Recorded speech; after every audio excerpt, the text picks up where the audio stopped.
Boa noite, bom dia e boa tarde para todas as pessoas que estão vendo este vídeo. Para aqueles que não sabem, eu sou Grilo Falante, se preferir Nicolas Catalani Zamboni Kikebus. E se você não sabe, esta é uma live no Instagram. Esqueci de carregar outro negócio para fazer a live no Facebook, mas não tem problema, posto depois. E o objetivo dessas lives é falar sobre a história do Brasil contextualizada na história da capoeira, né? Bom, normalmente eu ficaria assim, uns 5 minutos falando sobre as coisas que foram faladas no último vídeo, falando também sobre coisadas. Não lembro exatamente o que era, mas eu sei que era coisa suficiente para dar 5 minutos. Né? Mas já faz um tempo que eu não faço nenhum vídeo, né? Porque, enfim, eu estava de férias.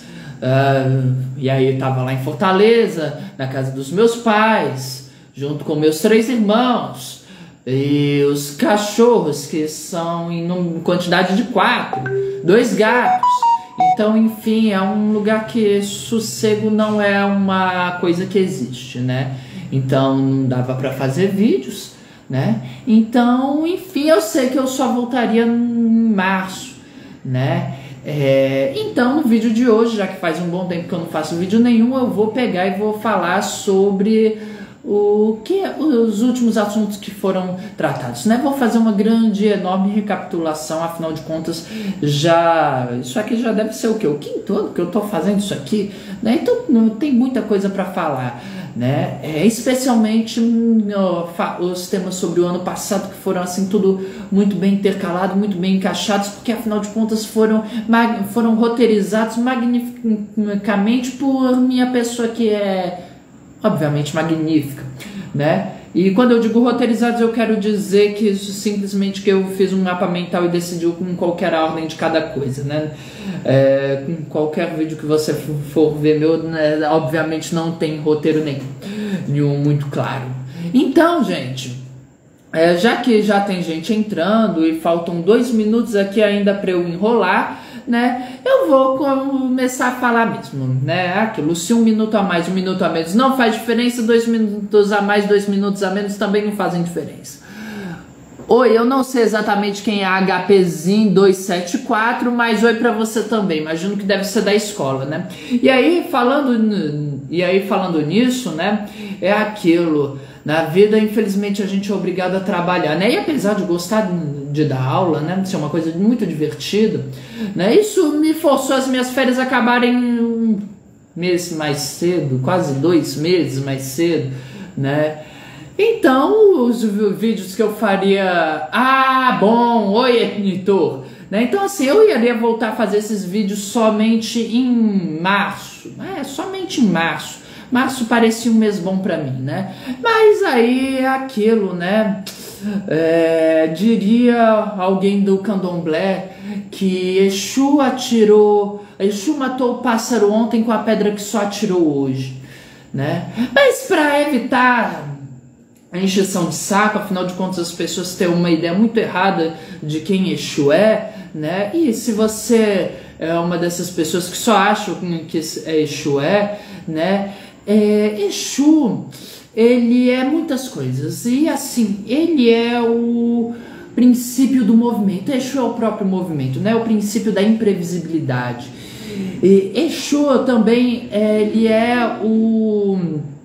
tem a relação, é o orixá mais próximo da gente, e ao mesmo tempo é o orixá que a gente não tem a mínima chance de entender o porquê faz o que faz. Na verdade, Exu é tão incognoscível, ou seja, tão fora da caixinha, tão fora da compreensão de alguém que não seja o próprio Exu, que na verdade nem os outros orixás entendem ele. Então assim, Exu é esse cara que ele é capaz de atirar uma pedra hoje e matar um pássaro ontem, né? Uma coisa que pra gente não faz nem sentido, não devia nem ser possível, né? E na verdade toda essa relação de Exu com toda essa coisa do Exu com essa ideia do imprevisível, né? Essa mentalidade de Exu de pegar e fazer essas soluções incríveis, né, para resolver problemas, porque Exu encarna o princípio, que a máxima do pobre e do oprimido, que é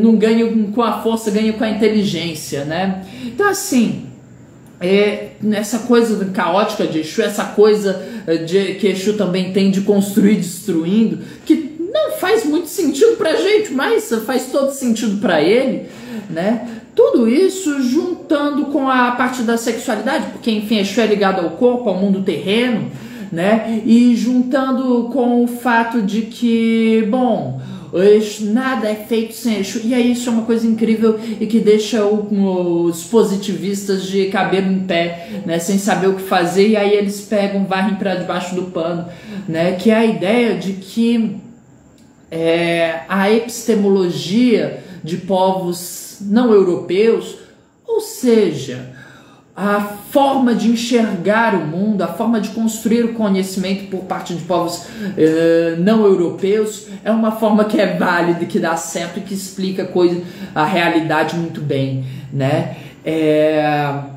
Então, só assim, eu assisto muita coisa, né?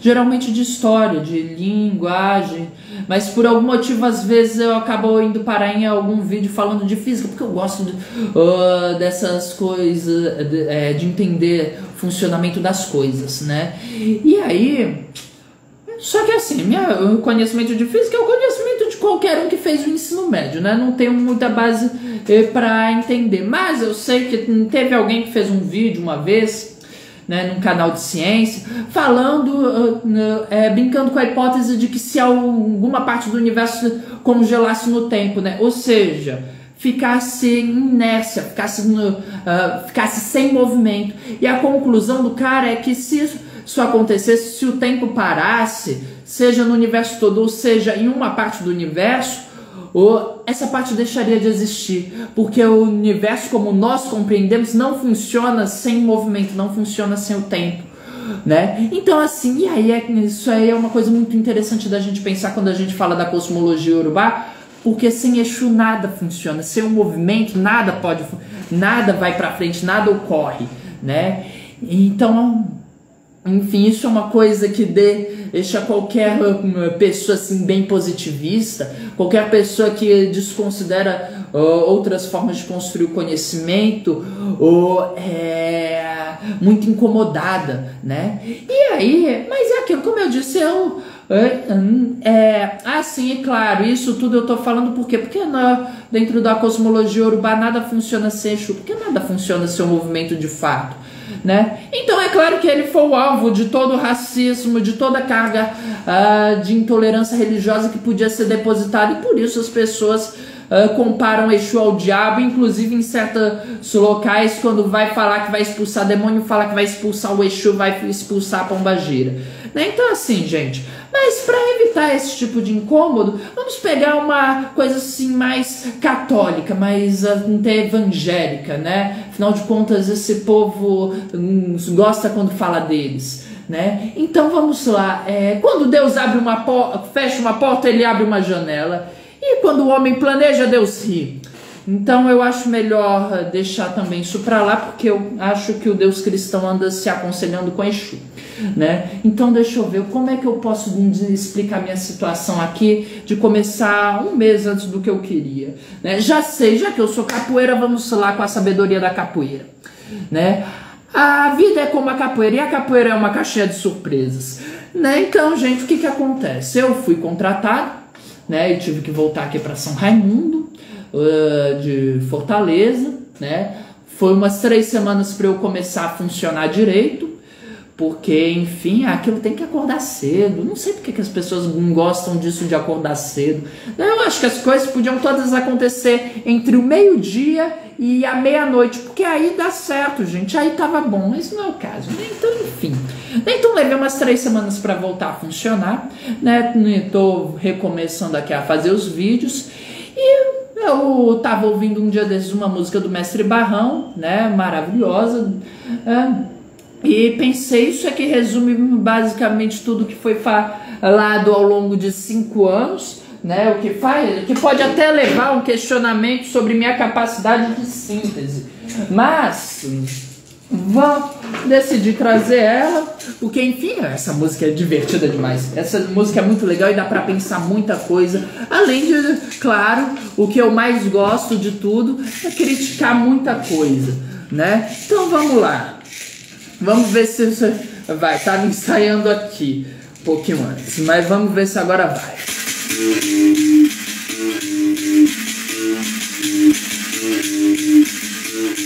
Eu sou o grito que ecoou no timão, sou o negro que levantou no tombo do chicote do peito. Sou ânsia de liberdade, sou amor, sou arte que toca o coração de gente que conhece o seu valor. Sou natureza, ya. Eu sou natureza, ya. Sou capoeira, ya. Sou negro Nagô. Eu sou o som do tambor que vem do terreiro. Sou negro que fugiu do cativeiro, do quilombo se refugiou. Sou a voz de um povo que Deus abençoou. Sou artimanha, me chamo capoeira, que a vida de muitos já mudou. Sou natureza, eu sou natureza, sou capoeira, sou negro Nagô.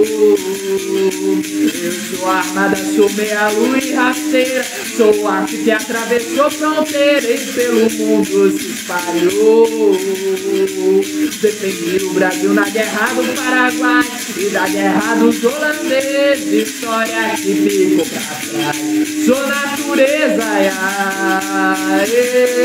eu sou natureza, sou capoeira, sou negro Nagô. Eu sou a história que o Brasil se envergonhou, destruindo todos os documentos dos negros que aqui escravizou, ensinando para o povo uma mentira, que a princesa Isabel deu alforria e a escravidão ela acabou. Sou natureza, eu sou natureza, sou capoeira, sou negro Nagô.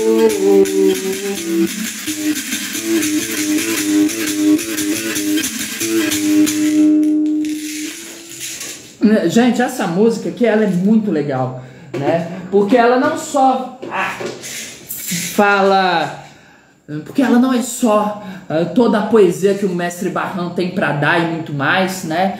Como ela é cheia de simbologia, né? Eu poderia ficar aqui falando de cada uma das estrofes, mas eu decidi trazer essa música especificamente porque ela é um pouquinho de toda a ideia que eu venho trabalhando. E respondendo a pergunta que acabaram de me fazer, faço capoeira com o mestre Jack Voador, né? Lá no Cantinho da Capoeira, dá pra achar no Google Maps, fácil. E faço também com o monitor chinês, ou será que é instrutor chinês? Eu nunca lembro, eu tenho dificuldade para lembrar dos títulos, especialmente porque enfim eu era de outro grupo, né? Mas enfim, tanto na Praça do Relógio quanto no Edith Nobre aos sábados, né? Bom, enfim, o que eu tava falando? Esqueci. Sim, ela fala um pouquinho de tudo que eu busco trazer aqui nesses vídeos, né? Então, a ideia é essa. Eu começo a história da capoeira, né? Eu falo sempre que o objetivo é contar a história do Brasil contextualizada na história da capoeira, porque é isso, a capoeira ela é infinita, né? Porque pra mim a capoeira ela é uma coisa assim, enfim, ela é uma coisa grande demais para caber dentro de outra coisa, né? Mas também tem assim uma pitada de ironia, uma pitada de uma piada, né? Porque no Brasil, infelizmente, por conta do racismo, da intolerância religiosa, por mais absurdo que seja, afinal de contas capoeira não é religião, né? As pessoas elas têm uma ideia muito negativa da capoeira. A capoeira ela sempre fica muito de escanteio, coisa que não é fato, né? Porque nada em toda a história do Brasil, oi Arthur, nada em toda a história do Brasil influenciou tanto a cultura brasileira, tanto a própria história quanto a capoeira, né? E essa é uma das ideias, e essa é uma das coisas que eu quero demonstrar nesses vídeos. Então, aqui, ó, só de exemplo, samba não seria nada se não fossem os capoeiristas, porque foram os capoeiristas que popularizaram o samba para poderem continuar praticando a capoeira disfarçado. O frevo foi criação dos capoeiristas. Batuque, que foi a outra única luta afro que teve uma dimensão nacional, né? Todas as outras lutas afros, fora a capoeira e o batuque, foram regionais, e a capoeira teve força suficiente para absorver o batuque. E o próprio funk, né? Isso é uma coisa muito engraçada, né? Na história do funk tem dedo de capoeirista lá. O toque de funk só é o toque de funk por causa de nós capoeiristas, porque a batida era outra. Quem introduziu essa batida foi a capoeira, né? E até mesmo fora do Brasil, se eu não me engano, acho que é o breaking dance, foi influenciado pela capoeira, por mais absurdo que possa parecer. Então, assim, essa é a ideia, né? A capoeira é a arte que atravessou fronteiras e que pelo mundo se espalhou, como cantou Mestre Barrão, né? Então, assim, a capoeira ela é uma coisa grande demais e ela sempre fica de escanteio, né? E pensando, e dentro de toda essa perspectiva, né, que no meu canal já falei sobre... Ixi, eu já falei de tanta coisa. Eu comecei falando lá no início da colonização, porque a história da capoeira ela só faz sentido se a gente entende da invasão portuguesa nas terras da Pindorama, né, nas terras aí do continente americano. Porque a capoeira ela surge aqui, surge dentro de um contexto de escravidão que só faz sentido dentro desse contexto maior de invasão, né? Então a história da capoeira ela não começa no final do século XVIII, quando a gente tem os primeiros registros. A história da capoeira ela começa em 1780 no mínimo, quando o bacharel de Cananéia chega no Brasil e começa a escravizar indígena, né? E aí dentro disso a gente foi construindo toda a história de como foi a mobilização dos escravizados para lutar por sua liberdade, como foi toda a construção histórica do Brasil ao longo desse tempo, do século XVI, XVII, XVIII, né, como era a vida do escravo, o que era ser escravo no Brasil, né? Falamos depois sobre toda a história do século XIX, falamos sobre o desenvolvimento da capoeira desse período, e aí a gente chega no objetivo maior do vídeo de hoje, que é retomar os últimos assuntos conversados, né? Porque aí a gente pegou, e depois de falar em como se deu o desenvolvimento da capoeira, especialmente no Rio de Janeiro, durante esse século, a gente começou a falar sobre a Guerra do Paraguai. E aí a gente voltou novamente lá para o princípio da coisa, porque a Guerra do Paraguai ela é uma última guerra de um contexto de conflitos muito maior que atravessou séculos, né, que tem a ver com a própria origem do Tratado de Tordesilhas, né, que foi o tratado que dividiu o mundo entre Portugal e Espanha. E eles disseram: agora nós somos donos do mundo e não importa a opinião do resto das pessoas, né, do resto dos países. E aí a gente foi construído até a Guerra do Paraguai, onde a capoeira ela tem uma presença heróica.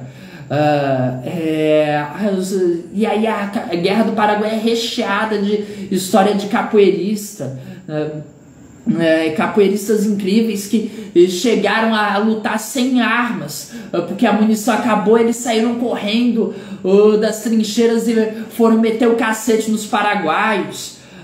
Assim, a Guerra do Paraguai é uma coisa terrível, foi um massacre horroroso, né? E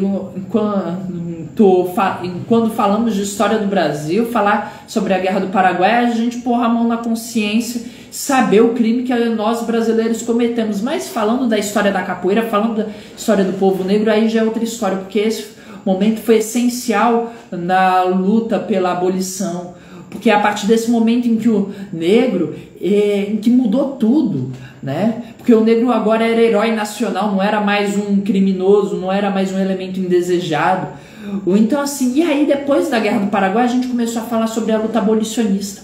E aí a gente não começou a falar quando eu falei que a gente vai começar a falar da luta abolicionista, né, do movimento abolicionista, eu deixei claro, espero que tenha ficado claro em todos os vídeos. Não, estou falando da Guerra do Paraguai, que aconteceu até, não sei a época, mas foi segunda metade do século XIX, entre o Brasil e o Paraguai, que o Brasil basicamente massacrou o Paraguai na época do...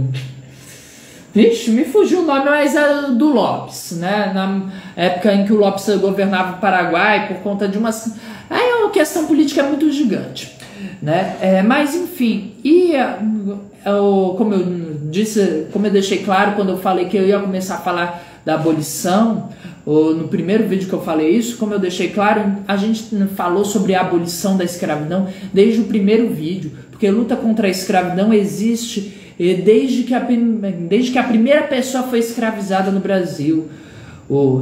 E isso é uma coisa que a gente tem que sempre ter em mente, porque a história oficial, ela esconde isso, porque como o mestre Barrão maravilhosamente disse, isso é a história que o Brasil se envergonhou, que inclusive destruiu o documento para esconder a verdade, né? Então, a gente fala da luta abolicionista desde o primeiro vídeo. E assim, mas quando eu trouxe mais esse foco especificamente para falar da construção de um movimento político de politicagem abolicionista, porque é importante a gente ter em mente que política é tudo aquilo que diz respeito à nação, né? Politicagem se refere às coisas que são feitas aí, né, nas câmaras de vereadores e deputados, nas altas instâncias do Estado, enfim, essas coisas sempre muito obscuras e escusas, né? E aí já é uma outra história, não é política, é politicagem. E assim, e essa história eu comecei por onde? Comecei pela Revolução Haitiana, que é uma coisa que ninguém no Brasil fala, e acho que ninguém no mundo fora do Haiti fala, mas que é uma coisa tão absurda não falarem, que o movimento, foi a Revolução Haitiana que começou todo o movimento de politicagem do abolicionismo no mundo inteiro. Foi a vitória dos negros haitianos que garantiu a liberdade de todo mundo. Porque a gente tem que entender o seguinte: luta contra a escravidão sempre existiu. Não foi de repente um monte de gente que se juntou e decidiu vamos agora lutar pela abolição. Não, isso sempre aconteceu, sempre esteve acontecendo. Só que, e aí isso é uma coisa que eu percebi uns 2 meses atrás, lendo Fluxo e Refluxo do Pierre Verger, quando a gente sempre fala, quando fala de escravidão, que pegava vários povos diferentes porque eles tinham dificuldade de comunicação, então dificultava o movimento articulatório. Às vezes algumas pessoas mencionam que são povos rivais, mas sempre fica aquele questionamento, mas não está todo mundo no mesmo barco, não é todo mundo escravo, né? E aí, lendo Pierre Verger, acabei tendo acabou acendendo aqui a lâmpada na mente, né? Porque é uma coisa muito mais profunda que isso. Não é só apenas uma questão de rivalidade, tipo que carioca tem com paulista. Não, é uma coisa muito mais séria. Porque a Europa, canalha como era, negociava dos dois lados da guerra. Não negociava com apenas um lado, né? Não apenas negociava dos dois lados da guerra, como incentivou. Então, o nível de guerras entre povos africanos aumentava absurdamente com o início da colonização das Américas. Então assim, você não tá, então não é questão de não, é porque eu não gosto do povo dele, não, é porque é culpa do povo dele que você é escravo. Então assim, é uma dimensão muito maior. E a Revolução Haitiana, ela conseguiu fazer uma coisa que nenhum outro grupo de escravizados na América tinha conseguido, que é a união através da religião, mais especificamente do voodoo, né? Porque o voodoo ele conseguiu ser esse elo de união, e é isso que assustou todo mundo, né? É isso que motivou começar a fazer abolição em tudo que é canto do planeta, né? Porque se os haitianos conseguiram, então eles, qualquer outro grupo de escravizado podia. E isso é muito mais assustador, porque os haitianos, eles não apenas conseguiram a liberdade, mas eles basicamente acabaram com toda a população escravocrata do Haiti e conseguiu a independência de um país inteiro sozinhos, né? Mas tipo, se eles brigassem, os portugueses e outros povos eles batiam. A ideia é essa, que se não houvessem esses conflitos, que eram conflitos muito sérios, o que aconteceu no Haiti teria acontecido em todas as Américas, né? A ideia é basicamente essa. E é isso que assustou tanto, que a única revolta de escravizados que é certeza que vai ser dada em sala de aula é a Revolução dos Malês, é a Guerra dos Malês, é a Revolta dos Malês, né? Porque ela assustou o Brasil inteiro, fez o Brasil tremer. Ela que aconteceu coisa de 40, 50 anos depois do início da Revolução Haitiana, fez o Brasil se lembrar do que aconteceu lá e do que poderia ter acontecido aqui se os malês tivessem sucesso. Se não fossem as brigas entre povos diferentes,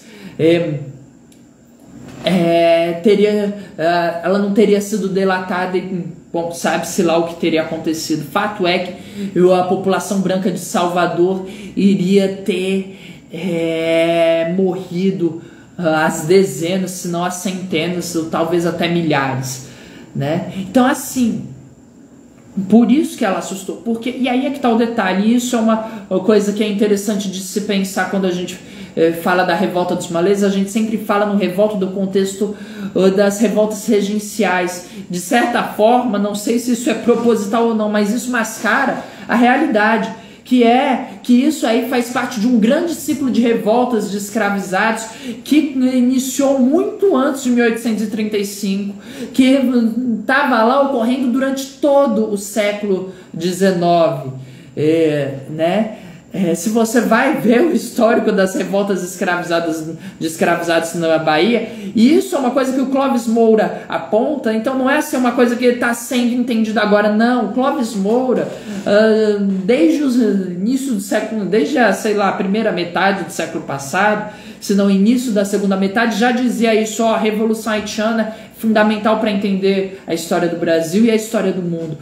Revolta dos Malês, Pierre Verger já apontou no livro dele, Fluxo e Refluxo, que faz parte de um ciclo gigantesco de revoltas de escravizados. E aí a gente bota como se fosse parte de um conjunto de revoltas que tem, na verdade, uma origem muito mais política do que social, e que a presença das pessoas mesmo é que foram dando caráter social, que provocou o afastamento da elite e que, por sua vez, foi o motivo para várias dessas revoltas terem fracassado, né? E a revolta dos malês, ela não faz parte desse contexto. Ela é uma revolta de escravos e de escravizados em busca do anseio de todo e qualquer escravizado, que é deixar de ser escravizado. E, bom, sendo um grupo de escravizados muçulmanos muito fervorosos, e esse foi o fator de união, foi a religião, curiosamente, né? Também era de escravizar todo mundo e de montar um reino islâmico no Brasil. Uma maravilha, né? Mas, enfim, é por isso que a revolta dos malês assustou tanto. Então não é de se estranhar que em 1850, quando a gente tem a aprovação da segunda lei proibindo o tráfico de escravizados, porque a primeira foi só para inglês ver, no sentido mais literal que tem, foi essa segunda lei tem a ver com o contexto da Grande Guerra, que por sua vez faz parte do grande contexto que vai levar à Guerra do Paraguai, como também tem a ver com esse medo em relação aos escravizados. Quando os escravizados voltam da Guerra do Paraguai, além de serem heróis nacionais, eles são negros, agora com treinamento militar. O negócio fica ainda mais sério, né? Então não é estranho a gente entender que em 1871, quando é aprovada a lei do ventre livre, que é uma lei que eu fiz um vídeo só para falar dela, descrevendo como foi o processo para surgir essa lei e falando de todos os motivos para essa lei ser a lei mais canalha que o Brasil poderia criar. E, é claro, o Brasil teve capacidade para criar a lei muito mais canalha depois, né? Não é estranho que em 1871, mais de 70 anos, mais de 80 anos depois do início da Revolução Haitiana, que vai terminar ainda no século XVIII, se eu não me engano, tenham falado praticamente o seguinte: vocês querem mesmo que o que aconteceu no Haiti aconteça aqui, né? E quando eu falo que a capoeira tem uma importância histórica muito grande, né? Com essa lei do ventre livre, a gente tem a queda do gabinete conservador da época, e aí vão ser convocadas novas eleições. E é a partir desse momento que a capoeira ela passa a ser fundamental na história do Império, porque a partir de então toda a eleição não foi decidida através da boa e velha politicagem do toma lá da cá, não. Toda a eleição a partir de 1871 foi resolvida basicamente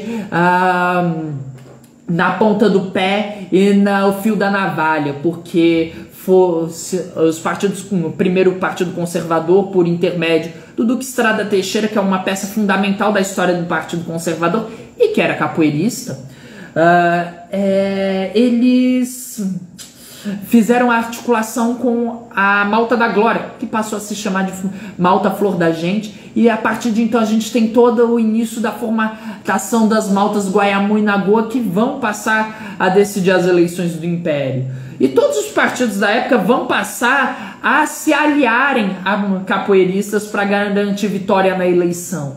Inclusive o Partido Republicano e o Partido Abolicionista, só que esses em medida menor, porque tinha que agradar a classe média, o povo que é pobre, mas tem certeza de que é rico. Então assim,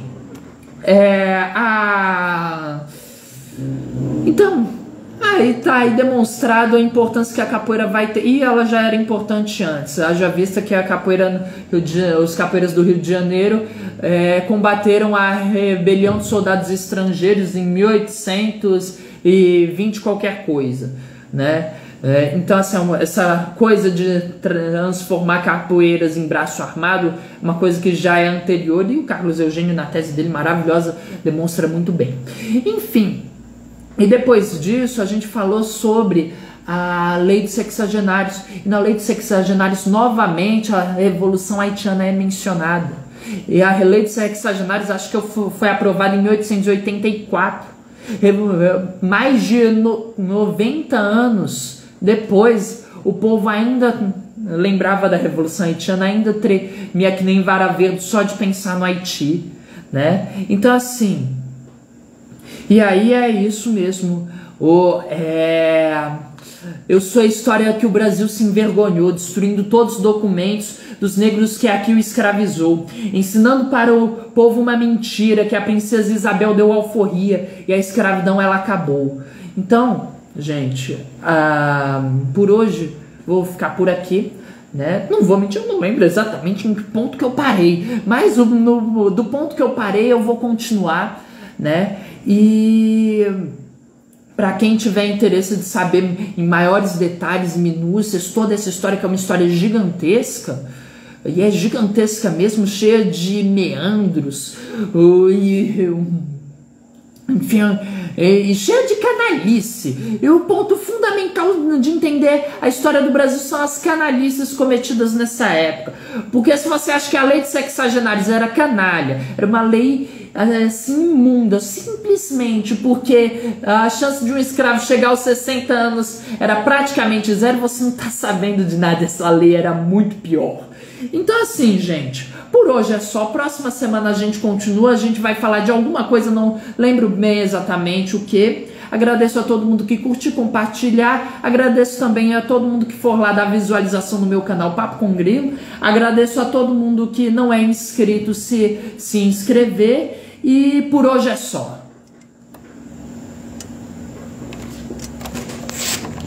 Isso.